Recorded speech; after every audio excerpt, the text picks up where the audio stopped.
직원들의 심리적인 압박도 클 수밖에 없다. 열심히 했는지 안 했는지. 그게 또 우리 영업의 매력이고. 모든 시간을 고객에게 맞춰야 하기 때문에 식사 시간은 늘 불규칙하다. 여기에 직원들이나 고객들과 가는 술자리가 매주 3, 4회 이상 되다 보니 하루도 속 편할 날이 없다.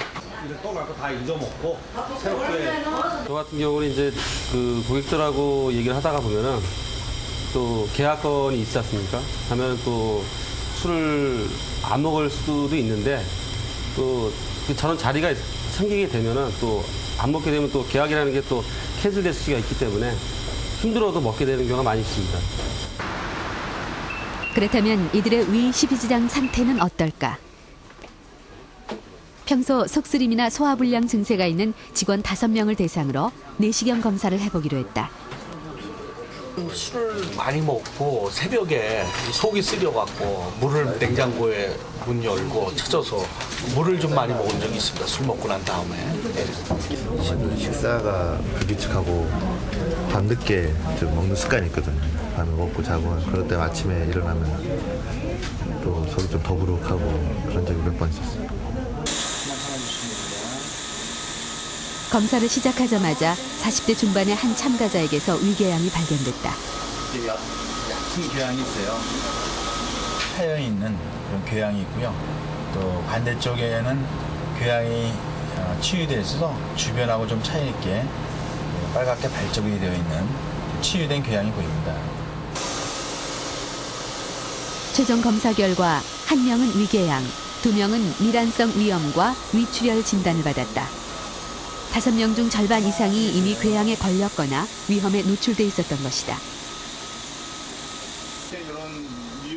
위 점막에 염증이 생겨 부어오르는 미란성 위염은 궤양보다는 덜 심각한 상태지만 위의 방어벽을 약화시키기 때문에 궤양이 일어나기 쉬운 조건을 만든다. 궤양이 의심된다든가 또는 궤양이 위험하다고 생각되는 경우에는 본격적으로 궤양을 완전히 없애지는 치료를 받아야 됩니다. 근데 흔히 잘못하는 이유 중에 하나는 그런 약제를 먹으면 약국에서 자기가 처방해서 약을 사 먹는다든지 불완전한 치료를 하게 되죠. 그게 자꾸 이제 궤양이 충분히 치유되지 않고 약한 부분이 계속적으로 공격을 받으면서 궤양이 자꾸 재발되는 거죠. 그러다 보면 난치성 궤양의 기회도 높아지고 합병증의 기회도 높아집니다.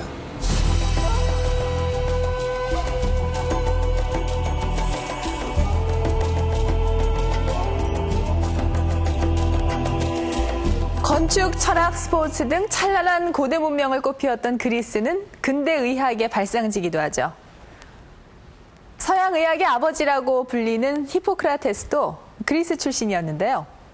그런데 서기 200년경 그리스에는 아주 흥미로운 의학서적이 쓰여집니다.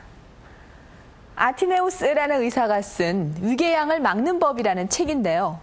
무려 1800년 전에 이미 이런 의학서가 나왔을 정도로 위궤양은 인간을 괴롭히는 고질적인 만성질환 중 하나였습니다.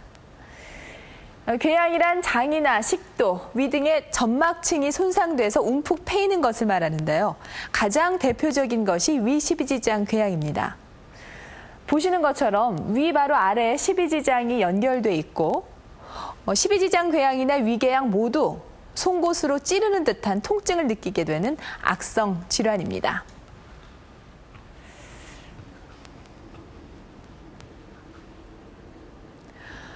지난 2005년에 발표된 한국인 질병부담 보고서에 따르면 가장 부담을 많이 느끼게 되는 질병 1위는 당뇨였고요. 2번째가 위 12지장 궤양이었습니다. 그만큼 발생 빈도가 높고 일상생활에 지장이 많은 질환이라는 뜻이죠. 특히 위 12지장 궤양은 괜찮아진 것 같다가도 재발을 하는 경우가 많아서 부담이 더 클 수밖에 없습니다. 현대인의 건강을 위협하고 있는 위 12지장 궤양. 어떤 사람이 걸리기 쉽고 또 그 치료법은 무엇인지 알아봅니다. 경기도의 한 건축 현장. 44살의 경우연 씨는 현장 관리를 맡고 있다. 공사 일정에 차질이 없도록 장비며 인력을 관리하는 그의 일은 언제나 긴장의 연속이다. 저쪽 저쪽 바닥하고 이거 저기 할 때 걷어낼 때 맞춰서 하라고. 너무 파지 말고. 뭐 처음에 이제 계획했던 거하고 뭐 서로 간에 이제 일을 진행하면서 이제 입장 차이가 나고 또 원하는 게 이제 수정이 되고 또 이제 거기에 따른 이제 경제적 부담이라든지 뭐 종합적으로 여러 가지로 보면은 이제 엄청나게 이제 심적으로 부담을 갖죠. 2년 전 스트레스성 후두통 진단을 받았을 정도로 심리적인 압박과 피로가 컸던 경호현 씨. 급기야 지난 7월에는 심한 복통으로 응급실을 찾아야 했다.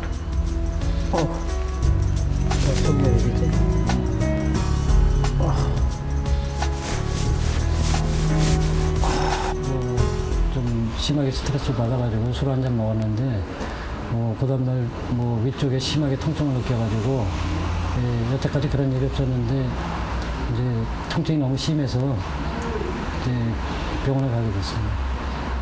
보시다시피 요 부위에 진단 결과는 급성 12지장 궤양이었다. 내시경 촬영 결과 지름 2cm 정도의 깊고 큰 궤양이 발견됐다. 특히 12지장 구부입니다. 그러니까 위에서 12지장으로 넘어가는 부위인데 그 구부에 이런 12지장 궤양이 이렇게 관찰이 되고 있죠. 그 궤양도 이제 그 단계별로 다 다르지만 이분은 이 모양상으로는 이제 그 치유기, 급성기에서 치유기 단계로 넘어가는 그런 상태에 있는 그런 12지장 궤양 상태였습니다. 그렇다면 스트레스와 위 12지장 궤양 사이엔 어떤 관계가 있을까? 1995년에 발생한 일본의 한신 대지진. 진도 7.2의 강진으로 6천여 명이 사망했고 120조 원 규모의 피해가 발생했다. 3년 후 미국 소화기병학 저널에는 한신 대지진 이후 위궤양 환자의 증가에 대한 흥미로운 논문이 실렸다. 지진으로 인한 스트레스가 출혈성 위궤양을 일으키거나 악화시켰다는 내용이다.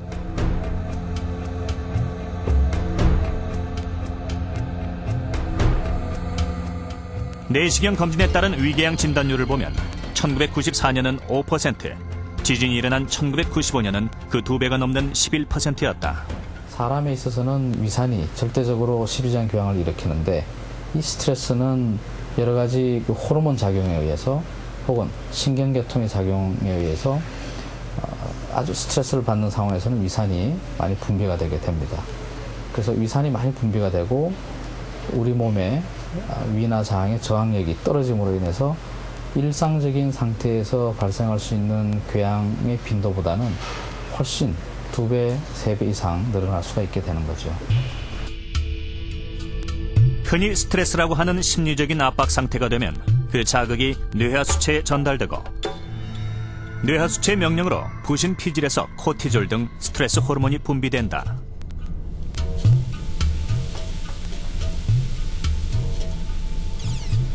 이 호르몬은 다시 위 점막의 세포들을 자극해 위산의 분비를 증가시키는 한편 위벽의 방어력을 약화시켜 궤양이 발생하게 된다. 대부분의 궤양은 한두 달 정도 약물 치료를 받으면 회복이 되지만 상태가 호전됐다고 안심할 수는 없다. 재발 가능성이 있기 때문이다.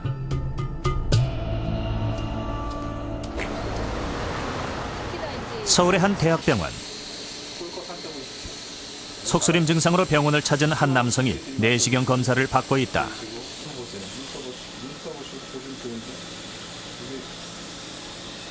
위와 12지장의 연결 부위에 하얀 덩어리가 보인다. 위궤양이다.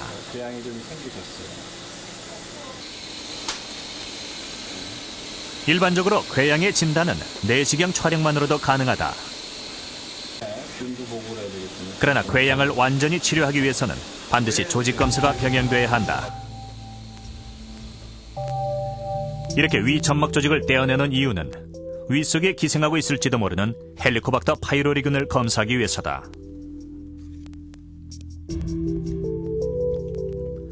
사람의 위는 강력한 위산 때문에 그 어떤 세균도 살아남을 수 없다. 그런데 그 안에서 유일하게 서식하고 있는 세균이 바로 헬리코박터 파이로리균이다.